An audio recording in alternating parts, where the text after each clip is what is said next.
It's time now for a week in France. It's been nearly a week since robbers stole around 88 million euros worth of jewelry from the Louvre Museum. The brazen daytime break-in has shaken the world, and investigators are still piecing together the timeline of the theft, talking to witnesses. Liza Kamenov has the details. This video filmed by security guards in the Louvre shows two robbers leaving the crime scene. They make their way down with a boom lift stationed outside and escape on two scooters just seconds before the police arrive. Meanwhile, an alarm is raised in the museum, sending panicked crowds running out of the Louvre. Upstairs, where the burglars broke in, a security guard had just started her shift and describes what happened. There were three of us at that moment on that level of the gallery, and so we saw something very violent. A very violent commotion, the noise. But without being able to interpret what it was, we thought it might be a visitor getting angry. We realised almost simultaneously that it was a robbery.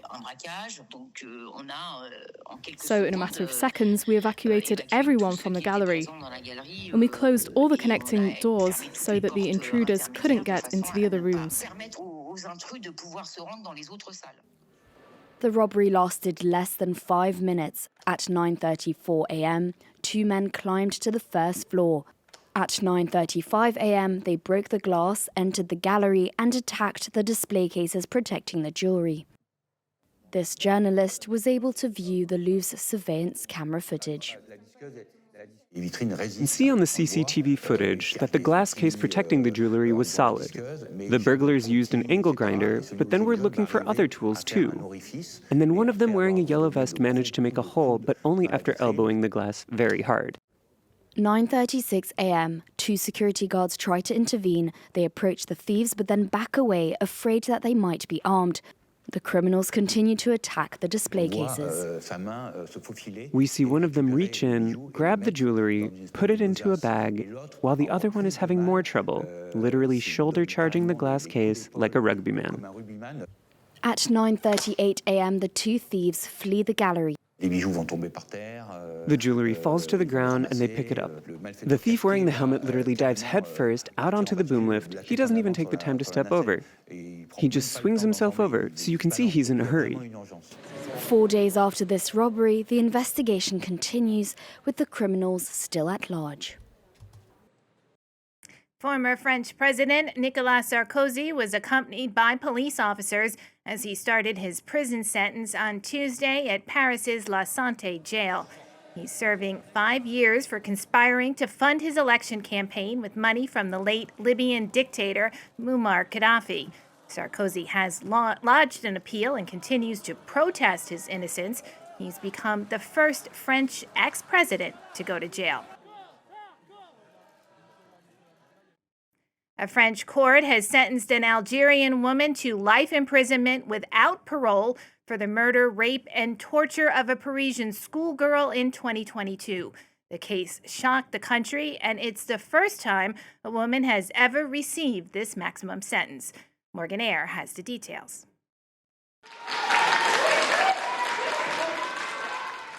There was a show of support outside the courtroom for Lola's mother and brother.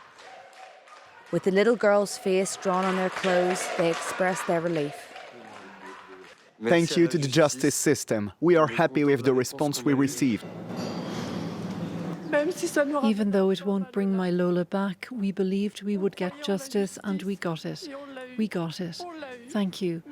Thank you all for your support. Thank you. Lola's murderer has been sentenced to life imprisonment without parole, the maximum sentence never before handed down to a woman for committing acts of torture that were completely dehumanising, according to the presiding judge. Dabia Ben-Kirid is accused of torturing and killing 12-year-old Lola Davier on October 14, 2022, after forcing her to follow her to the apartment she occupied in Paris. The teenager's body was found mutilated in a trunk in the courtyard of the building. When the sentence was announced, the defendant remained impassive, as she often did during the trial. Debbie Ben Kirid has not provided any clear explanation, and today her last words were for Lola's family. I ask for forgiveness. What I did was horrible. That's all I have to say. According to doctors, no mental or psychiatric disorder impaired her judgment at the time of the events. Her lawyers are not surprised by the sentence. Today's decision by the court is a legal ruling, and we must accept it without relying only on our client's right to contest and appeal, which is authorized by criminal procedure law. Debbie Ben Kirid has until next week to appeal her conviction. France was battered by severe weather on Thursday as Storm Benjamin brought heavy rain and strong winds. More than 140,000 homes lost power as the high winds downed trees and branches, taking power lines with them. The storm seriously injured a firefighter in France's southwest Gironde department and left 6 others with minor injuries. In Corsica, a German tourist was found dead after he was swept away by flooding. Here in Paris, a new gallery in the heart of the city is reshaping the contemporary art scene, offering an immense space for artists and curators. The Fondation Cartier called upon Pritzker Prize-winning architect Jean Nouvel to renovate a historic building at a cost of some 230 million euros. Olivia Salazar-Winspear and Jerome Vasilakos went to check it out.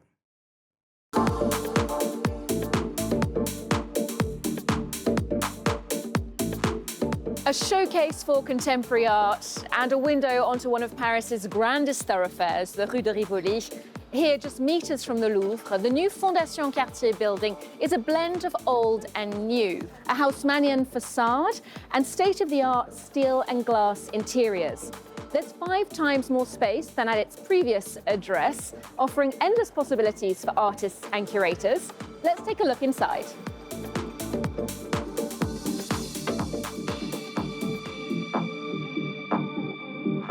The Fondation Cartier called upon star architect Jean Nouvel for this daunting task, transforming a 19th century hotel and department store into a modulable space. Nouvel says he sees this gallery as a workshop for creativity, open and transparent.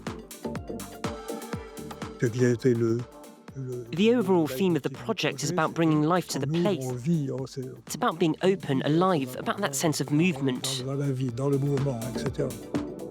For its first exhibition, the Fondation Cartier has gathered some 600 pieces of art in a show that harks back to the building's history.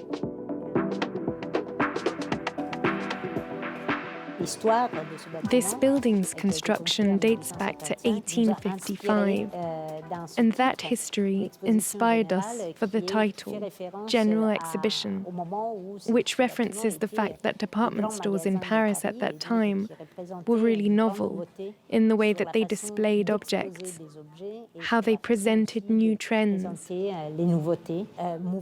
As you know, there are 3 levels created by 5 platforms that can completely change the volumes of the interiors.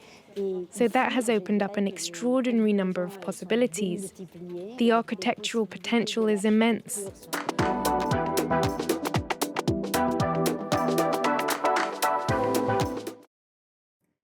France's much-loved comic book characters Astérix and Obélix are setting off on a new adventure. In the latest book, Astérix and Lusitania, the mustachioed hero, will be heading to ancient Portugal for a spot of sun as he helps to kick out the Romans from the Iberian Peninsula. Ellen Gainsford has the story. A new adventure for France's favourite comic book characters. Astérix and Obélix are once again off to battle the Romans, this time in ancient Portugal. Author Fabrice Caro says he used historical research about the region to spark ideas for the 41st edition of the comic strip. The first step was to choose the location. I said to myself, let's go to Lusitania. I didn't know a lot about Lusitania, so I looked at its ancient history. I discovered that it was the top producer of garum, a fish sauce in the Roman Empire. They exported garum everywhere, even to Rome, to Caesar's palace. Then it clicked. This could be the starting point for a story. This episode of the comic is set 44 years before the birth of Jesus.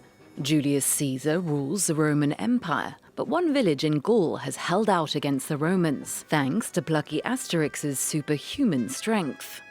Since the first issue of Astérix was published in 1959, the series has sold around 400 million copies. For comic book artist Didier Conrad, it was important to maintain the strip's high standards. It's a pleasure every time because it really is a constant challenge. I'm supposed to carry on a certain style, but at the same time I have to gradually add something of myself to it so that it stays alive. Astérix in Lusitania will start off with an initial print of 5 million copies in French and 18 other languages around the world.